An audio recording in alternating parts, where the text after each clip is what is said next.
Good afternoon, ladies and gentlemen. Welcome to the LaunchPad Associate Workshop Series. We are kicking off the fall series of the LaunchPad Associate Workshops.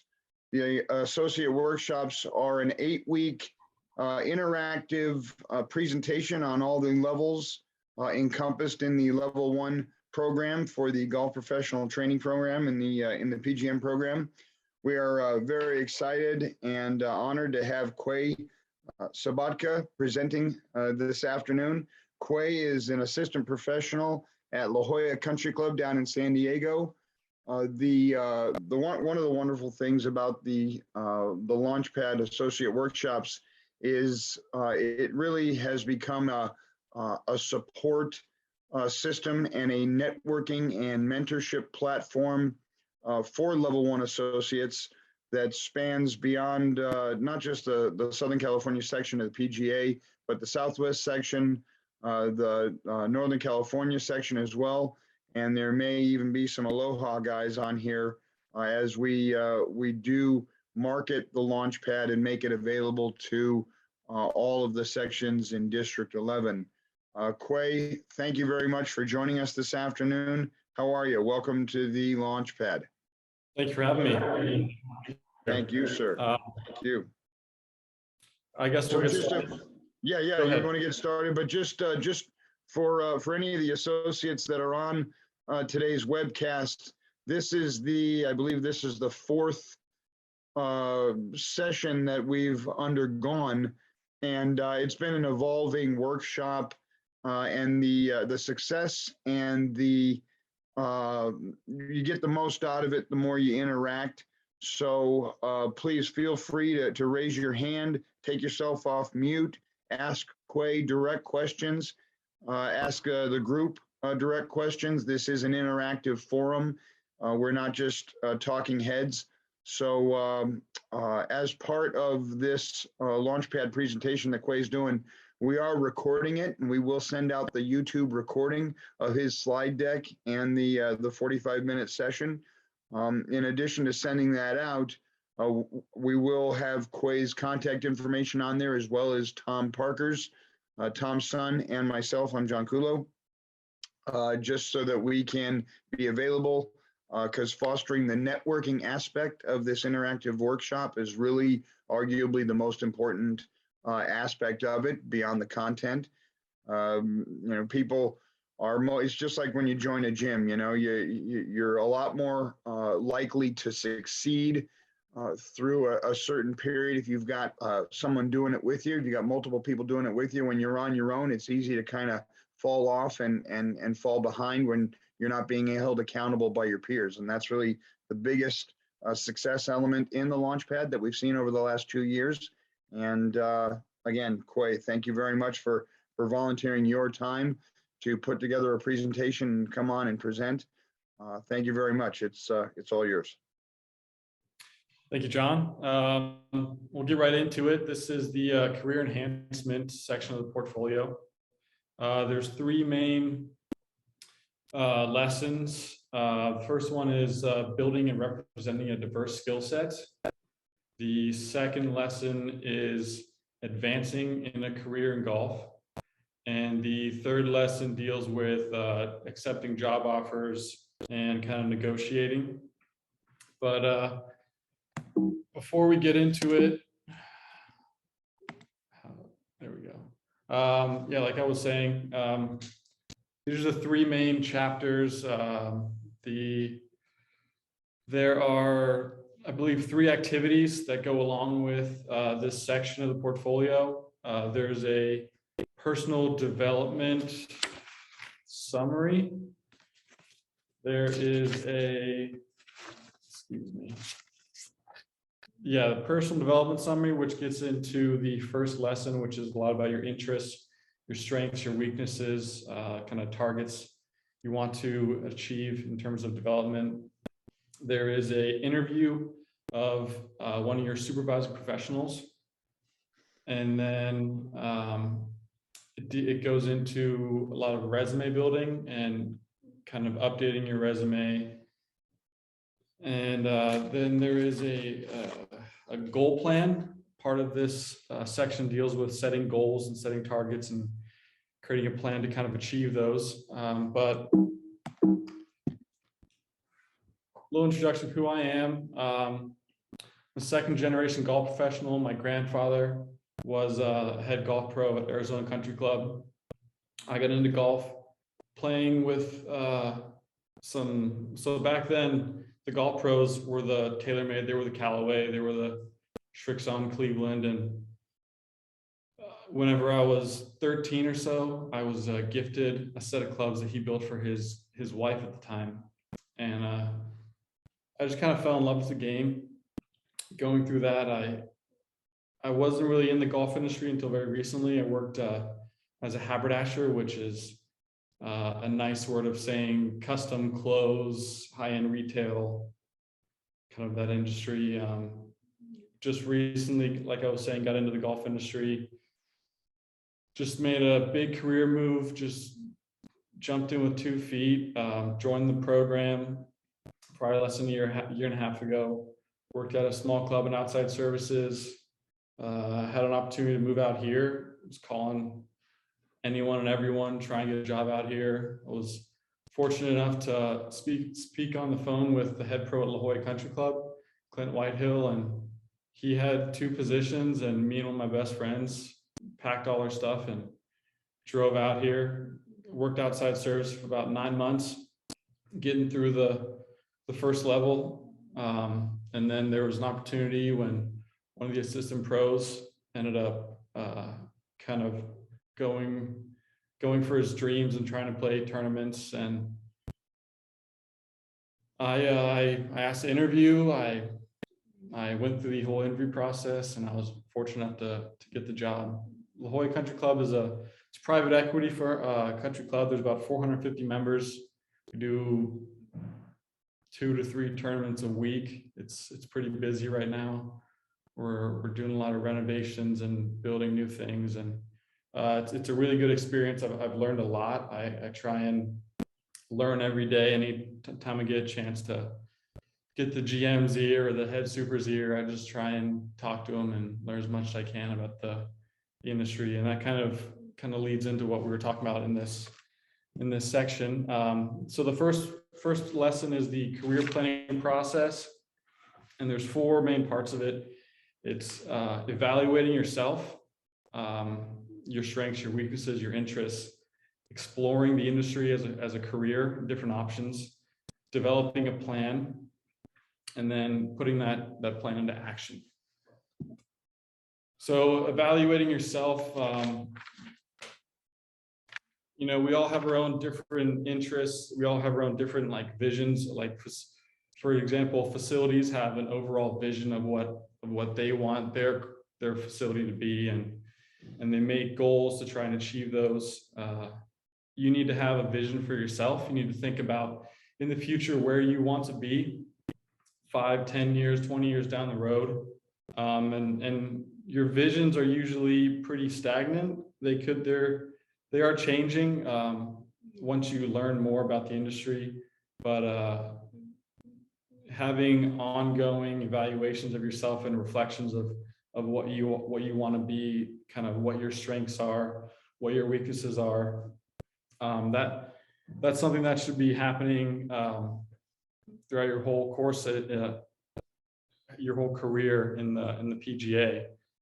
You know, your interests motivate you. They help you produce quality work, which helps you continuously refine your skills. Knowledge is very important. Pretty much how much do you know, the facts, understanding of information. Your values are very important as well to your career. Your values and beliefs kind of help you guide those career decisions. While your interests and your knowledge and skills evolve throughout your career, your values are usually pretty constant. Finding a job that matches your values is pretty important for overall satisfaction in this industry. But like I said earlier, it's a continuous process. Your career advancement can be very accelerated by assessing these individual interests and strengths and accomplishments and weaknesses and different areas developed there where you need to develop. Self-evaluation is very important throughout your whole life and especially in your career. Your interests are what you're enthusiastic about, what keeps you motivated. It takes time, it takes effort to really delve into yourself and explore more than just your interests, but different industry opportunities. Connecting with people in the industry is very important. Gaining firsthand experiences at golf facilities are a lot of different, or are good ways to reveal different interests that you may have later. Like I said, they're always evolving, and understanding what truly drives a person is only possible through examining other options and taking advantage of opportunities that are in front of you. Strengths are very important. It's good to know what your strengths are so that you can stand out. You need to be able to highlight your strengths so that you can show future employers how good of a candidate you are. Accomplishments are pretty straightforward. They're pretty easily recognizable, but being able to put those accomplishments into power statements on your resume, for instance, that will kind of make you stand out as a candidate is really important. Weaknesses are probably the most important thing for you to focus on because those are things that you need to improve on. Being aware of them, like I said, is very important. And it's an opportunity to develop new skills, gain knowledge in areas that are very vital to advancing yourself in a career. It's crucial to understand what areas may need to be developed. We will eventually get to setting a plan, but using small steps, making small steps to overcome weaknesses eventually leads to meaningful long-term goal achievement. Personal development steps. Figuring out what steps you need to take is important. You need to kind of figure out a plan. You got to take advantage of on-the-job opportunities. There's a lot of opportunities that are going to present themselves in front of you while you're working at your facility, and taking advantage of those, asking as many questions about what's going on, about how different your first assistant, your head pro, how they go about doing their job, analyzing what qualifications you have, analyzing what qualifications you'll need for desired positions, highlighting your skills, experience that you've already acquired in these areas is very important, and also areas where you need improvement. Smart questions. You need to ask yourself questions about what jobs do you find enjoyable? What activities give you gratitude? These will help kind of find your interests. What types of work settings do I feel most comfortable? What makes me feel more accomplished? What class assignments make me feel proud? What makes me feel like I'm making the biggest impact in terms of strengths and accomplishments? What strengths do I have help me achieve important outcomes? What knowledge, skills from the PGA professional management course are most useful for me? What are your weaknesses? What responsibilities make you doubt yourself? In what areas do your coworkers outperform you? What do your supervisors, mentors, peers suggest that you need to work on? These are all very important questions that you need to ask yourself, and so you can figure out what's important for you to focus on in the future, and kind of helping you figure out the answers to what you need to do to make yourself a good candidate for the next job. This is all about the next job. It's about, we don't want to stay stagnant. We want to keep growing. But the most important thing is evaluating yourself and kind of figuring out what are your interests, what are your strengths, and then what are your targets. One of the first activities is a personal development summary. It goes over exactly what we just were speaking of. You're just going to list bullet points, whether it's based on teaching, whether it's based on tournament operations, what are your interests, what are your strengths, what targets do you want to set for yourself in terms of, for example, teaching. Do you want to learn how to conduct yourself in individual lessons? How are you going to go about that? You're going to do research, you're going to read, you're going to shadow other teachers in the area. The next part, after you evaluate yourself, is you need to explore the industry. Exploration of really what's out there.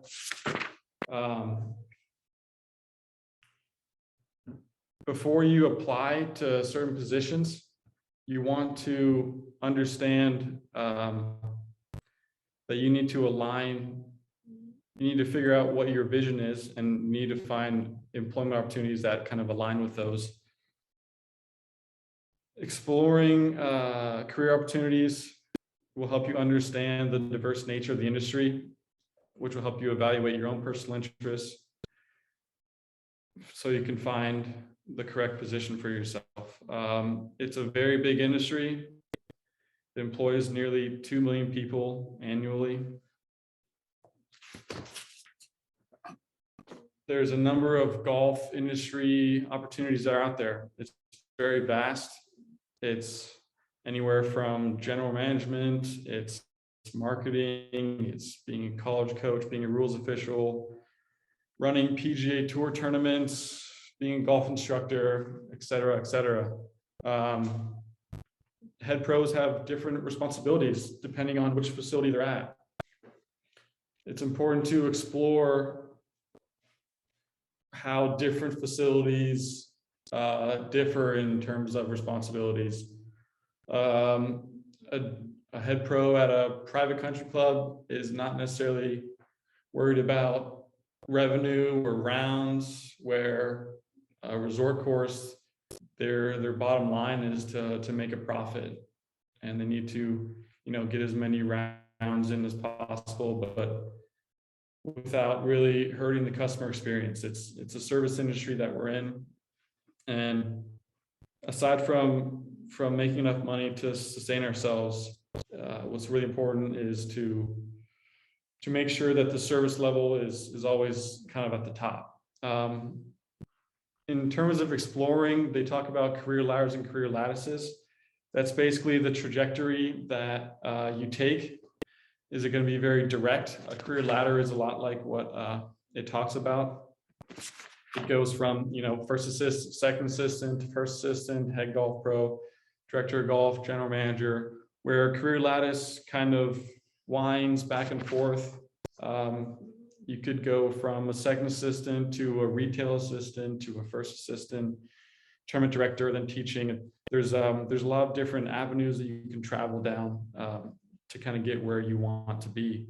And then finally, we need to make a plan.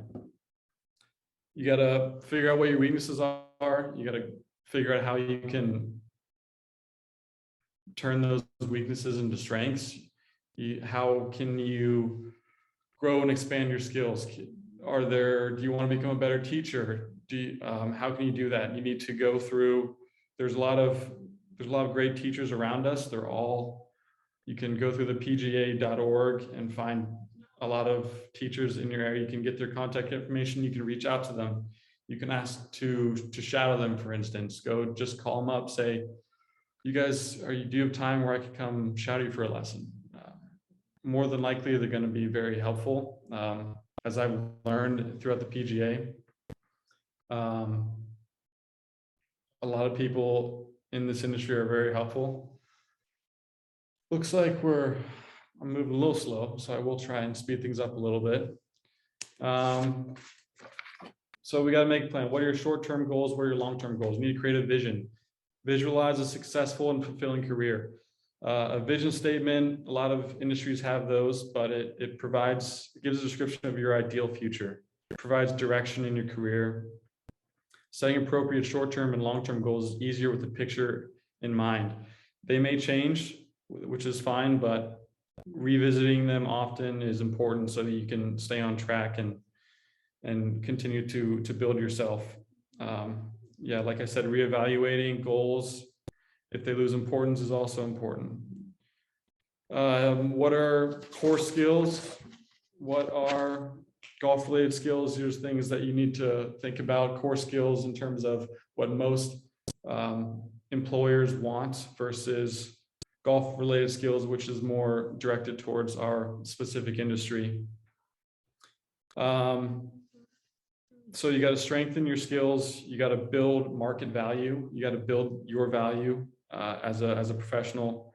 You need to seek management responsibilities. Managing people is very important that employers see that on your resume. You got to remain current with the industry trends and technology. Our industry is always continuously growing.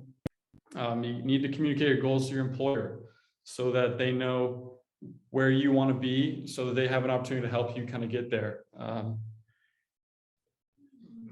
Driving revenues at your facility is always very important.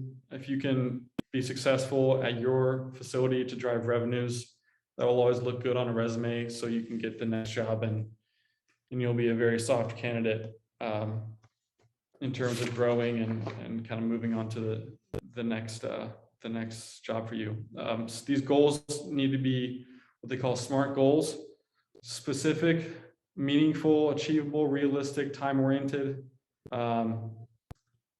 Specific goals state an intention to be fulfilled. They need to be meaningful, so they represent important steps toward fulfilling the interest and the career aspirations that you're setting for yourself. They need to be achievable. They must be tied to an action that you have direct control over, that you can perform. They must be realistic. The goal must be within the realm of your own skills, abilities, and resources that you have access to. And they need to be time-oriented. You need to set a target date for when your goal is to be achieved. It can be broken down in smaller components, which gives you a better chance at finishing it. Experiencing progress while gaining satisfaction from smaller related goals will help you kind of stay on course. Your goal plan is one of the activities. You'll have an overall goal, and then you'll have to make 10 steps to get there. There's a number of examples in the course manual. Briefly going over one for teaching, for example. Their desired goal is to expand their knowledge and experience in teaching by increasing tournament teaching-related employment activities with approximately 10% or 30% of work time. They start out by reading the teaching and coaching course manuals. They're going to develop a plan with their supervising professional to increase teaching experience. They're going to complete in-house training on Get Golf Ready and other programs by March to assist with Get Golf Ready programs immediately after training. He's setting a date for himself, learning how to facilitate it. Then he wants to observe 5 instructors in order to learn more about how to organize and conduct his individual lessons. And then he wants to complete all facility level logistics, beginning with offering individual lessons to beginners and juniors under the supervision of his PGA professional by June. And then he wants to increase his teaching related responsibilities by at least 20% of his work time by August. Complete level 1 teaching and coaching seminars and work experience portfolios by November, and increase his teaching related workload by at least 30% by the end of the year. All of these are specific, they're meaningful, they're attainable, they're time orientated, and they're realistic. Moving on to kind of core skills. So this goes on to becoming a better teacher. Acquire employment where you have responsibilities to teach. Volunteer to local junior players development programs. Like, for instance, we have the First Tee or US Kids, no, First Tee San Diego. There's a lot of volunteer opportunities where you can go and give back to the community, as well as kind of growing your skill set and becoming a better teacher. You can reach out to other professionals who are established teachers, and you can develop connections with mentors around you, both at work and outside of work in the section. Some core skills that all employers want are interpersonal skills, customer service, verbal and written communication. They want leaders that can make decisions. They want you to be competent with technology and to know the business. Golf related skills that are more important in our industry are the overall management of the operation. Are you a good player? Do you have tournament management experience? Do you have merchandising experience? Do you know the rules of golf? Can you fit clubs? Can you repair clubs? Analyzing your resume is useful for finding out your strengths and your weaknesses and setting goals and creating a goal plan to gain new knowledge and skills that fill those gaps. Power statements is an effective way to verbalize and communicate your accomplishments. They want them to be very specific. They usually start with an action word, and they deal with some sort of statistic. There's a lot of examples of action words that you can use to help yourself kind of create these power statements. They have a number of examples of power statements in all the different areas of the golf industry. The next thing that we're gonna kind of get to is analyzing in part with analyzing our resume.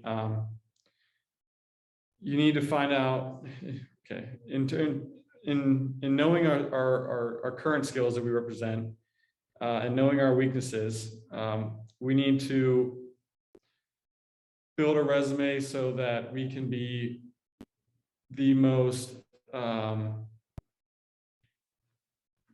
wanted candidate out of a number of candidates. It's really important to take that knowledge and really put it into words so that we can show what we've done in accomplishments. There's a lot of examples in the portfolio, which we'll get to later. But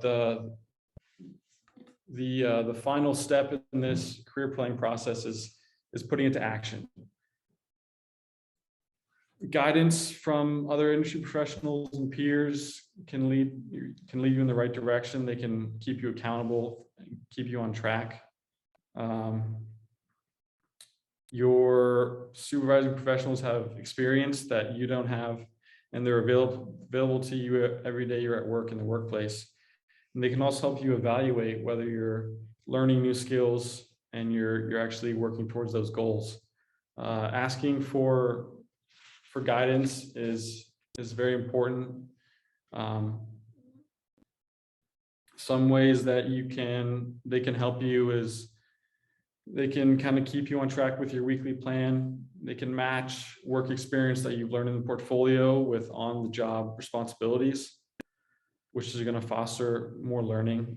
There's a lot of ways to kind of connect with different people in the industry. One is kind of informal interviewing, which is kind of what I was talking about earlier, where anytime I see our head superintendent, I'm asking questions about grasses, about irrigation. We had the big problem where we had a bunch of power outages, and we had to kind of figure out how much of the course didn't get water, and then they have to kind of find this whole process of going in directly and putting water on parts where needed water. There was a lot of struggle for us for a weekend where we were kind of trying to play catch up with getting our course back in good shape. Don't be afraid to shadow your supervisors or people around you. Whenever your first assistant or your head pro is putting together a report for the general manager for the meeting, don't be afraid to ask questions. They're more than likely gonna be willing to help you. But networking is really important. You got to build connections. A lot of what this industry is making connections with people. That's a lot of what this kind of world is in general, and just business in general. It's making connections so you can lean on people and ask them for help when you may need it. Even your peers, people you work with, it's never bad to ask them for help. The next lesson is advancing in a career in golf. So that talks about kind of moving forward after we have kind of evaluated, explored, planned, set into action. Where are you going to go after you finish the portfolio? Are you going to go to a new location? Are you going to find a new position? Are you going to try and move up where you're at currently? Are you going to go into more training? There's a number of ways that you can kind of learn more, gain more knowledge.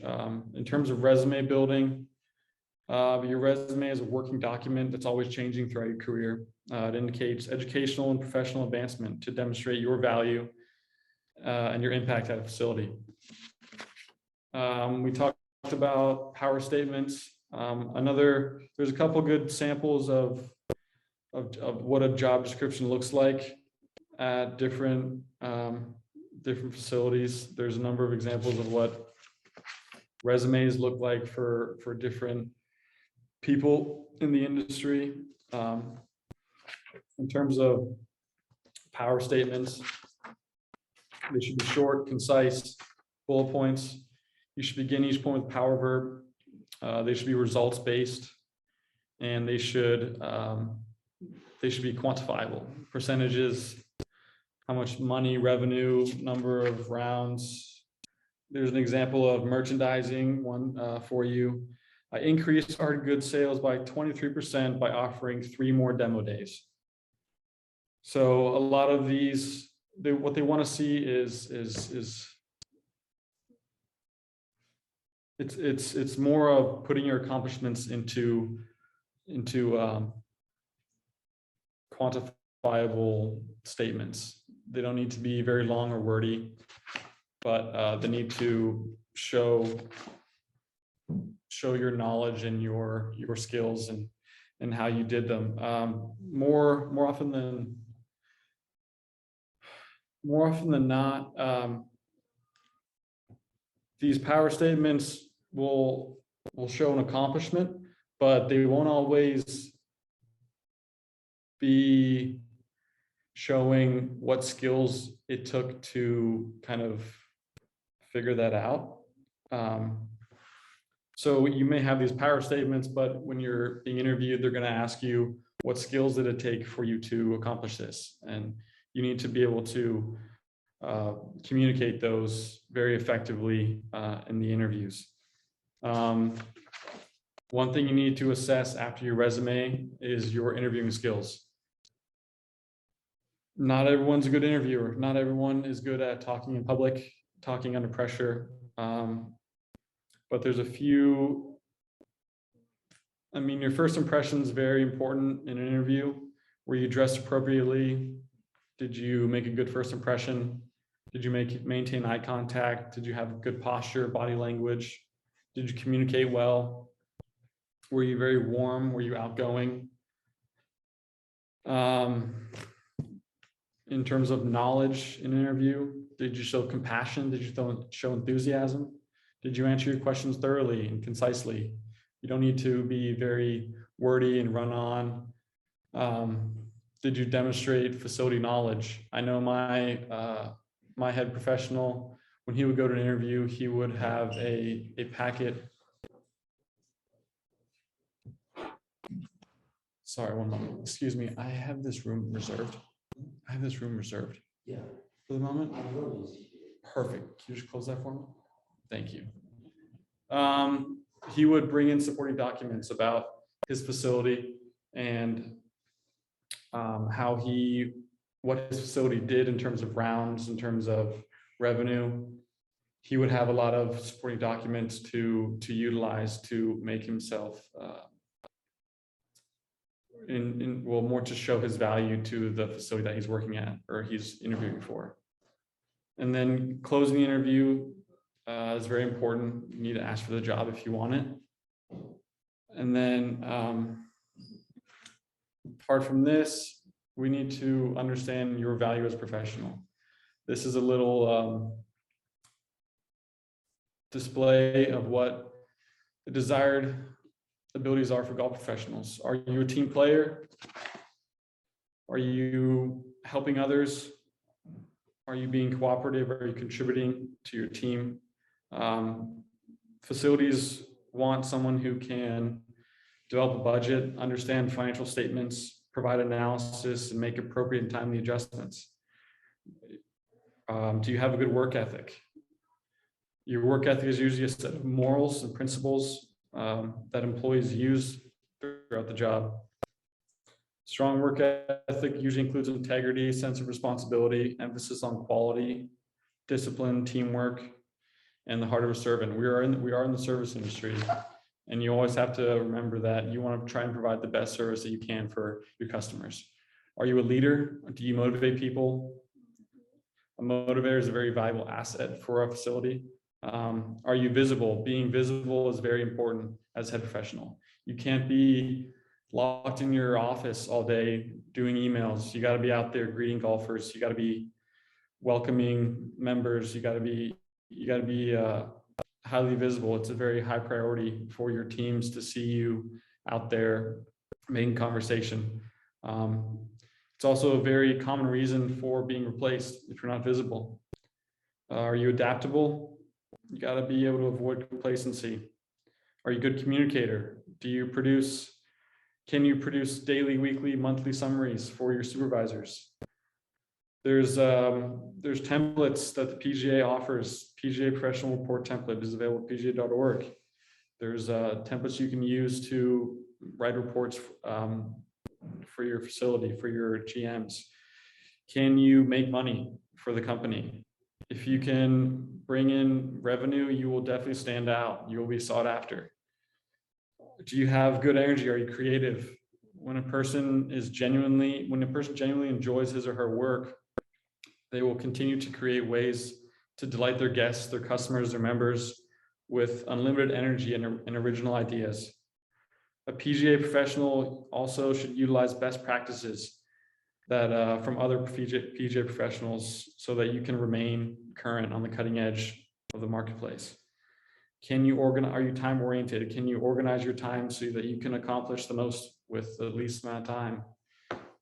How well is your customer service?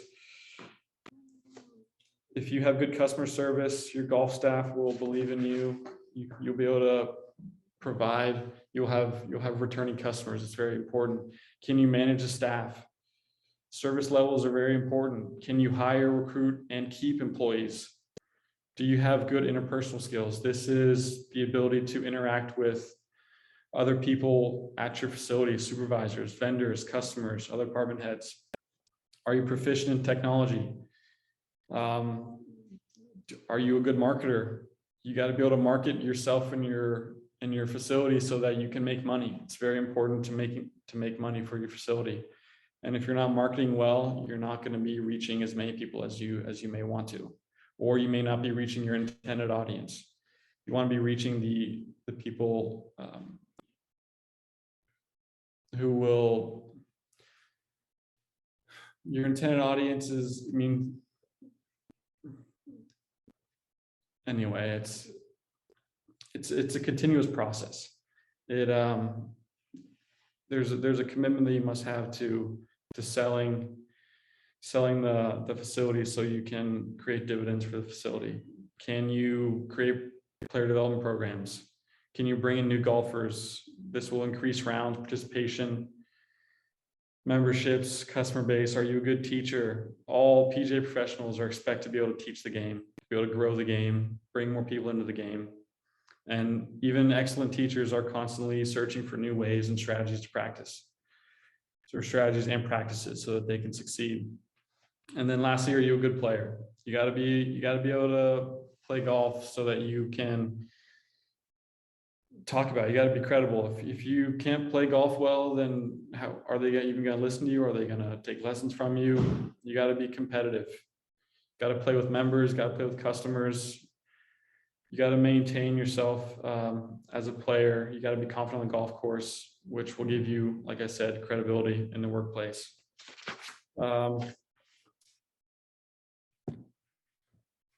In terms of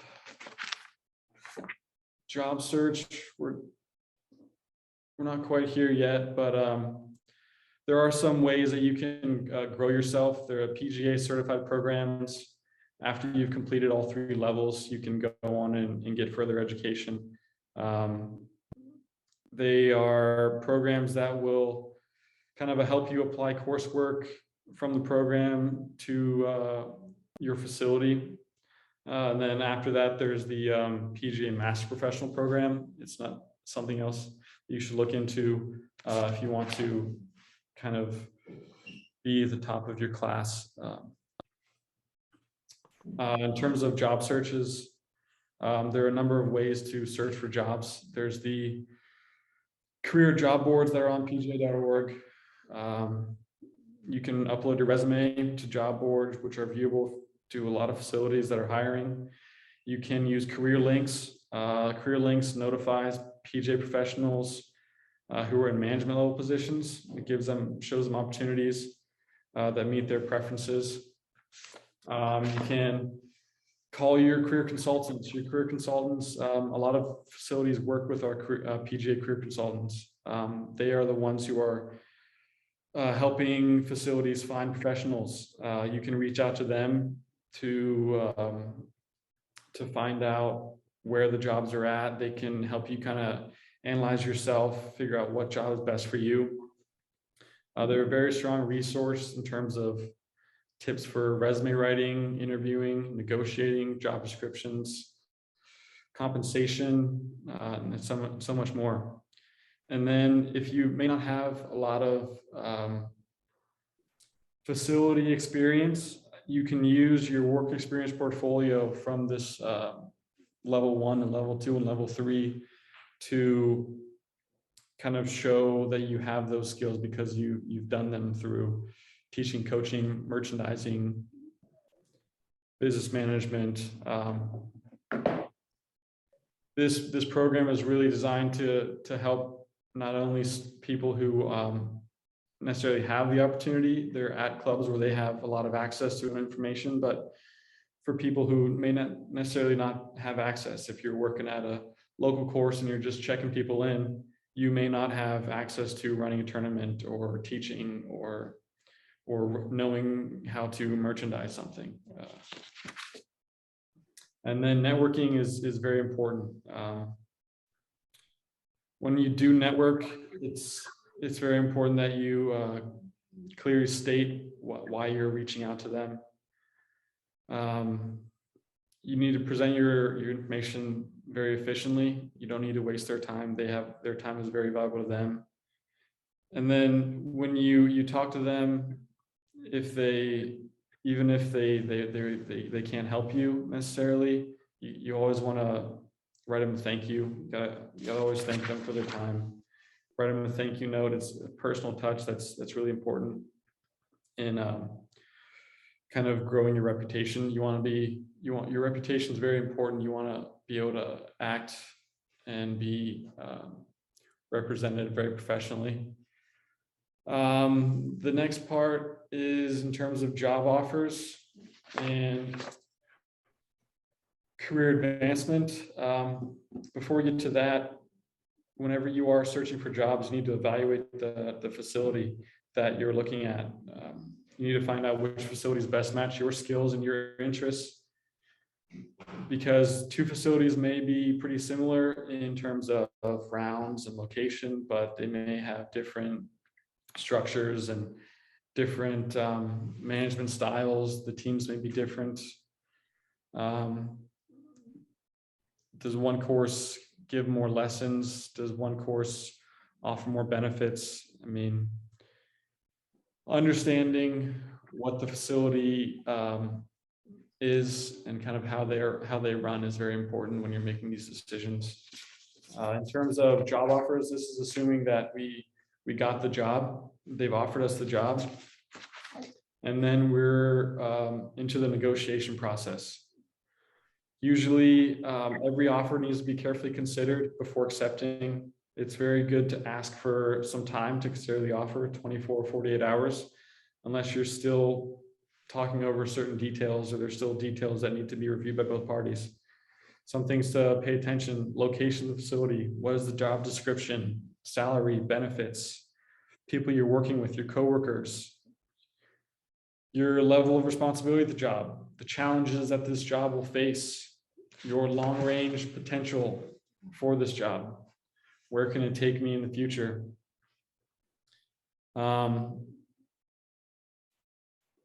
If you do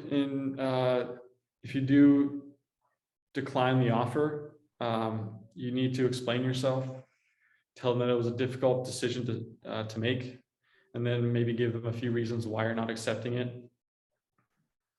It may cause the employer's offer to change.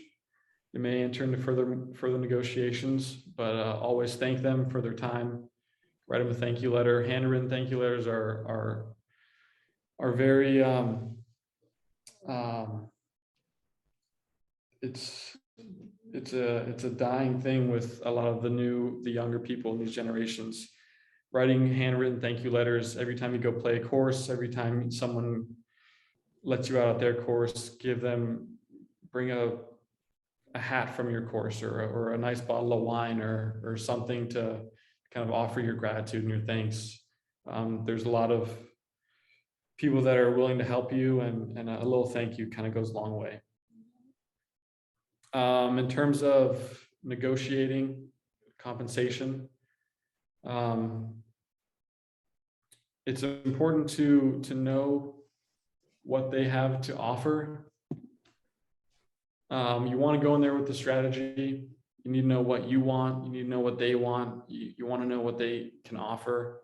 Reaching common grounds is very important. You want to be able to satisfy both parties. Everyone wants to come out of this feeling like they've won. There's usually a number of factors when negotiations begin. The terms of the employment, your market value in terms of compensation, what past contributions have you been able to make at your facility, what potential future contributions can you possibly make to this new facility, what kind of customer service level can you provide, what are your efforts to improve your education, your knowledge in the future, and then how is your employment going to enhance the organization or facility that you're potentially applying for. You want to build trust. You want to, whenever you're negotiating, you want to be sharing information with each other. You want to ask a lot of questions. You want to ask the important questions, and whenever, even if they don't answer questions, it can tell you a great deal, even when something's not said. Don't be afraid to give something away. If you're willing to give something up, it may lead to a better situation in the future. Don't try and settle immediately. Always kind of ask for post-settlement. Give yourself some time to think over the offer. And then there's also, you want to be able to search for innovative solutions. Sometimes there's a deadlock, and you need to be able to find different solutions in terms of maybe looking at different benefits packages. It's not just about salary earned. It's there's a lot of other ways that you can kind of increase your compensation without just money. Your basic benefits packages are vacation, health insurance, dental, vision, life insurance, retirement, paying your dues, paying your education expenses. Do they feed you lunch meal when you're on the shift?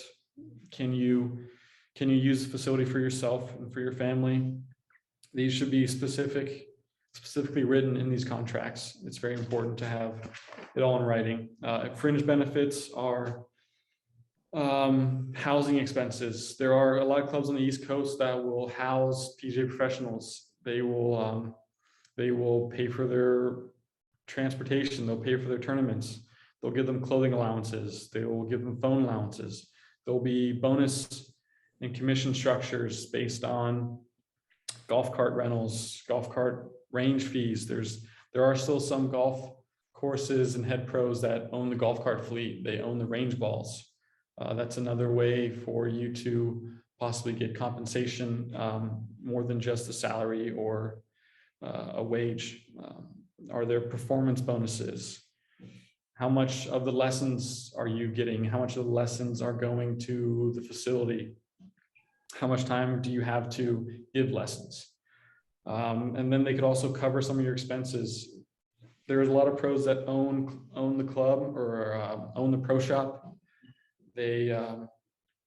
There's ways that the club can help with labor, depreciation, buying fixtures, insurance for the pro shop, telephones, licenses, utilities, payroll, etc. Basic terms of kind of compensation, there's hourly. Hourly can be beneficial for some people. Some people want a fixed salary. It's pretty self-explanatory what a fixed salary is. And then there's fixed salary with incentives, usually getting bonuses for exceeding business goals or sharing profits over specific operations or concessions at the facility. Or possibly a percentage of your potential income is based on incentives, and make sure that the time frame of the bonus structure is understood. They talk about the bottom line approach. It's not necessarily applicable to most people in level 1. This is a scenario where the head professional pays payroll, he pays for the expenses, he pays for, and then he also receives the revenues from those expenses. There is a kind of calculation. You want to figure out what your desired income is. You need to figure out what the payroll will be and the general expenses, and then the estimated gross revenues subtracted by the potential projected revenues. And there's going to be a difference of revenues needed for you to be able to kind of sustain yourself. And then when you're accepting the job, a few questions you want to ask yourself are, what do you want in 5 years? What is this job? How is this job going to affect my personal life? Do I know enough about the employer and the future of the organization? Is this golf course going in the right direction? Does it have enough money behind it to be sustainable? Are there other jobs out there that allow me to meet my goals? It's all kind of going back to our goals that we want for ourselves in our career. And you got to make sure there are some pitfalls. Make sure you know everything that's in the employment agreement before you sign it, because once they are signed, it's very difficult to change or renegotiate until roles change. That's pretty much the end of this course. It goes into terminology in employment contracts in terms of lessons, fees, and clinics, reimbursement, off-season responsibilities, merchandise buyout clauses when the professional owns a shop, and kind of so forth and so forth. Kind of went over this, falling a little behind on that. Anyway, my kind of final thoughts in terms of career enhancement. What do you want? Figure out what you want. Figure out what's out there. Got to explore, figure out what there is to be had. And then you need to be able to give yourself the best opportunity to succeed. How can you grow yourself, your skills, so that you give yourself the best opportunity to win those jobs? And then once you do that, you need to make a plan and then put that plan to action. That's it for me. Any questions? Well, one other thing, Quay, thank you so much. This is Tom Parker. Thank you so much for this presentation. But in terms of questions, I don't want to interrupt those questions. But one of the things we also want to say at the very end of this is mentorship. So there we go. So on mentoring, you guys are all focused on getting through the program. So you've got level 1, the portfolio testing to get through level 1. Mentorship kind of oversees all of that. So we have in the Southern California section established a mentorship program. Tom Son has been able to do a phenomenal job at doing that. But it really looks at all of the 3 things. They getting you through level 1, the seminars, the portfolio, the testing, and then it kind of then is the glue that puts them all together and then helps you decide on what you want to do for level 2 and 3. Are you going to go golf ops? Are you going to go teaching and coaching? Are you going to go executive management? So just wanted to finalize, finish up with, we've got one-on-one mentoring available in Southern California. You have Tom Son's contact there. We have a national mentorship line available. And if all else fails, and I really mean if all else fails, you have my contact information as well as John Kulo's contact information. Any of us on the education committee would be able to help you. For folks that are not in Southern California section, they're in NoCal, they're in Aloha, they're in Southwest, Utah, whatever. Feel free to reach out to the national mentorship line, or give me a shout and we'll figure out something. So anyway, Quay, thank you so much. I want to open it up for questions. Yeah, and going off on the mentorship program, it's a great program.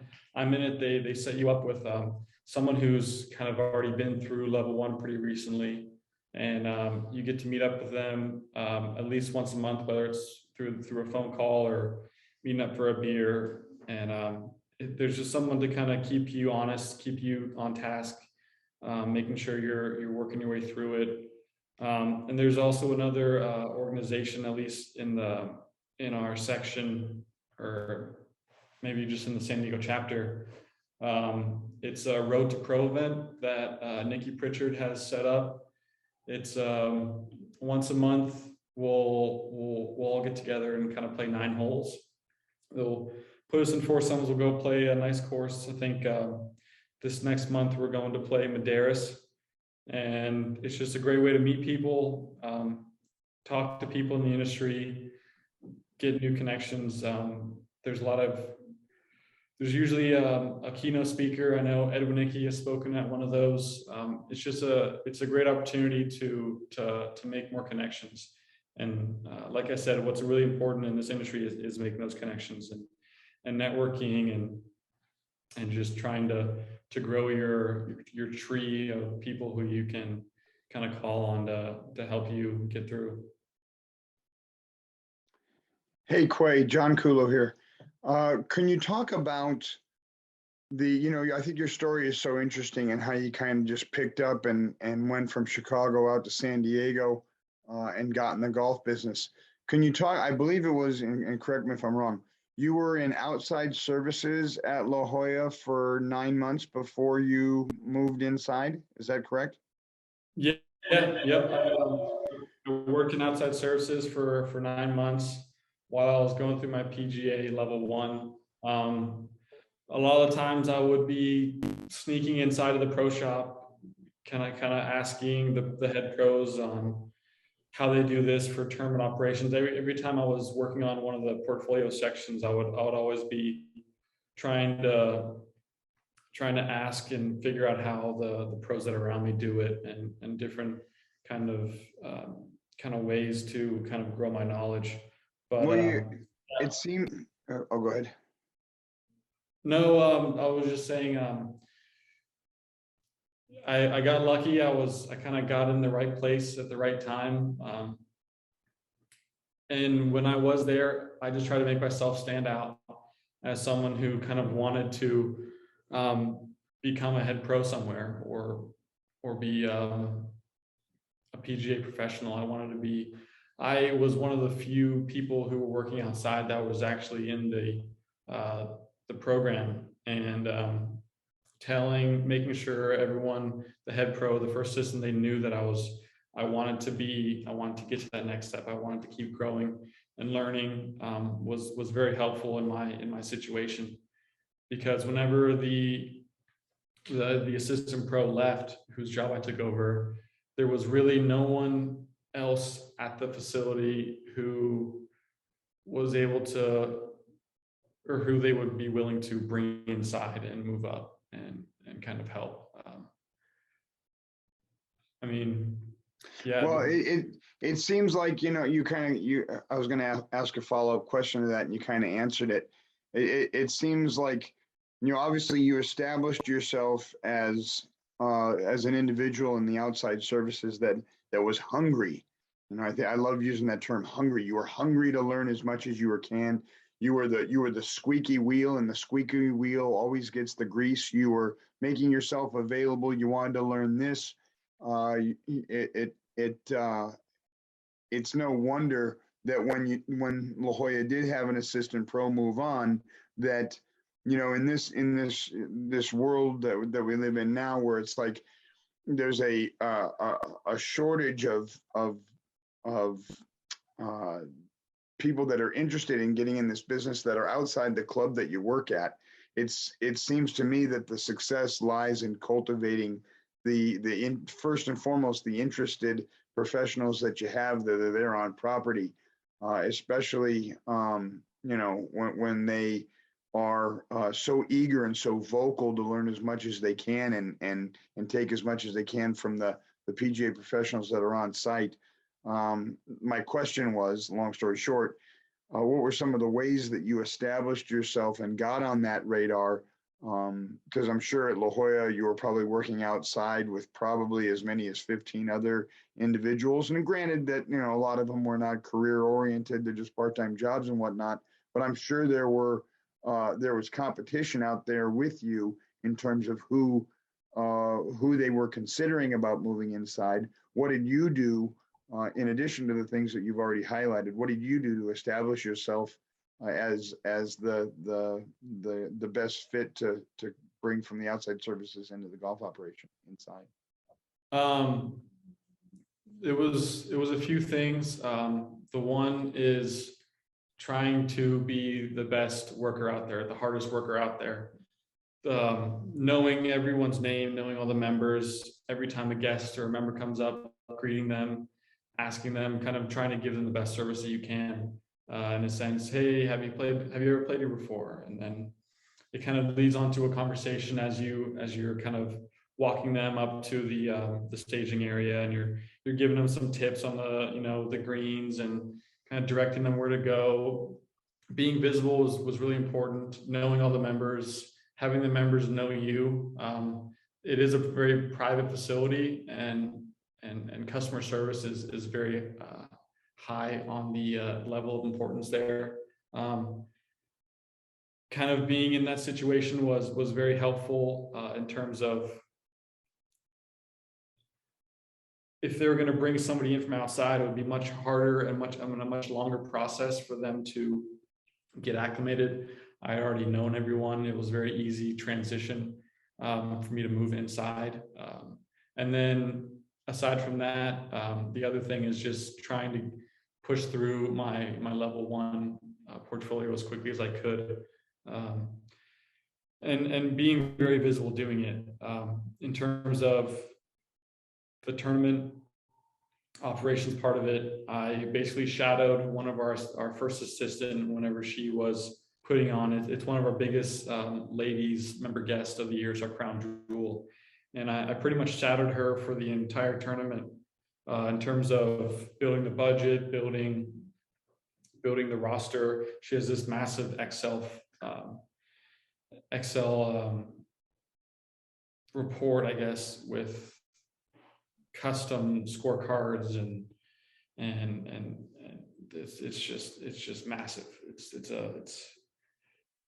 For some reason they don't use Golf Genius for this event, and she has this very intricate Excel spreadsheet that she uses. And so when you're going through your tournament operations section portfolio, you need to be taking pictures, and you're trying to figure out a budget and doing all this stuff, and being very visible, kind of going through my portfolio was a good way for the management who was out there to really see that I was, like you said, hungry for it. And I guess that's really about it. It's just showing everyone that you're hungry for it, and kind of trying to do your best job every day you can. Don't be caught on your phone. Don't be caught sitting in the cart barn. Don't be caught with your hat backwards or your shirt not tucked in. It's just trying to look as professional as you can, even though you're not necessarily in a professional position at that time. You know, working on your game. I was always practicing before and after work. They love seeing that. And anytime I would get an opportunity to play after work, I would always be asking members if I could join up there with their twosome or their threesome, trying to build connections, and having the members like you was very important, because then they'll kind of go tell the head pro or the first assistant, the GM, like, hey, that guy Quay, he's such a great worker. He's so nice. He's so friendly. He always greets with a smile. He always says, how are you? And have a great day. And it's just, it's really that. It's just trying to be the best person you can be every time you go to work.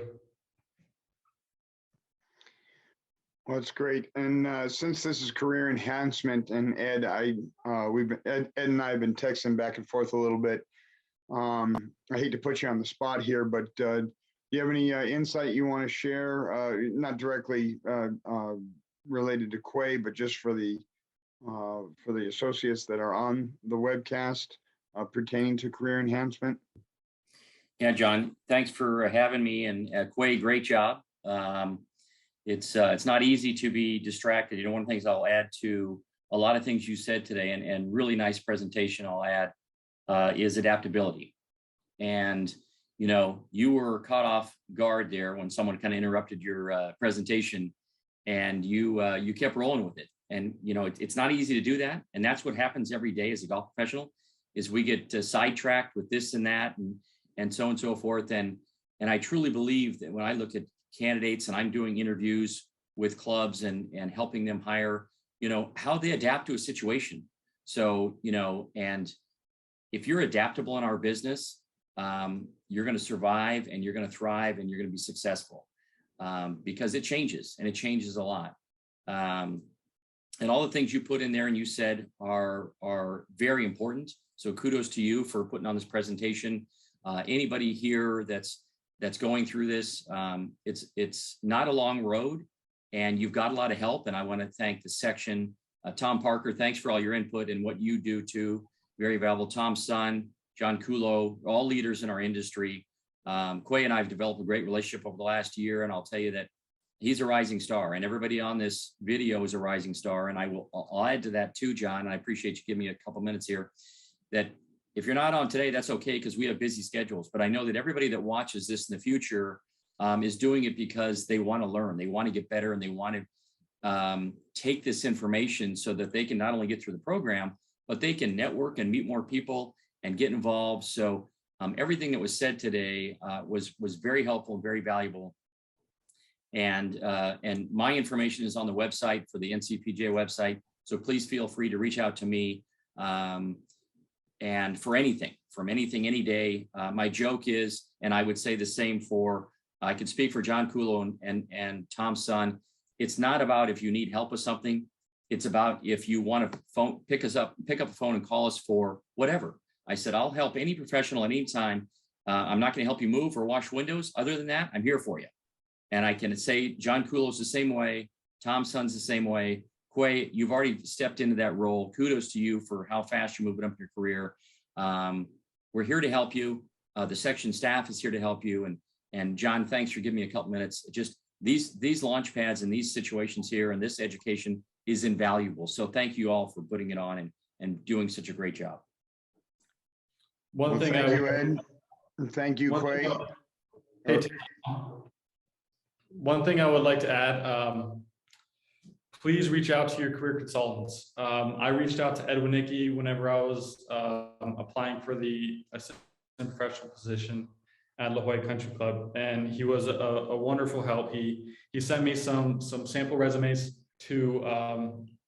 He sent me some sample resumes so that I could use those as templates to kind of rework mine. It's very important that your resume is specific to the job that you're trying to get. And he talked with me for about 20 minutes, 30 minutes to, I think it was about 30 minutes. And he really helped me kind of make me feel prepared for the interview. And I feel like it was a great help for me to present myself in the most professional manner and be the most prepared I could be for the interview. They're a great help. I've reached out to them a number of other times for other help, and it's free. They have so much experience and knowledge, and if you're not using them, you're wasting your time, because you got to be calling your career consultants. They have so much industry. They touch everyone in the industry. Oh yeah. There's no doubt about it. I mean, my from personal experience, I mean, I would not be in the position that I'm in if I didn't reach out to Ed and incorporate him into the process that I went through. When we hired our head golf professional at South Hills, Ed was an integral part of that process as well. Even in hiring 2 assistant professionals that we have at the club. You know, you have to start with Ed. I mean, Ed does this for a living. He's a paid professional by the PGA of America. To go out there without him and without using him and his resources and his expertise is you would be remiss at any level. Searching, hiring, it starts with the career consultants, and it's a huge element and benefit of our association. And like I said, you'd be remiss if you didn't tap into that resource. Thank you, Ed.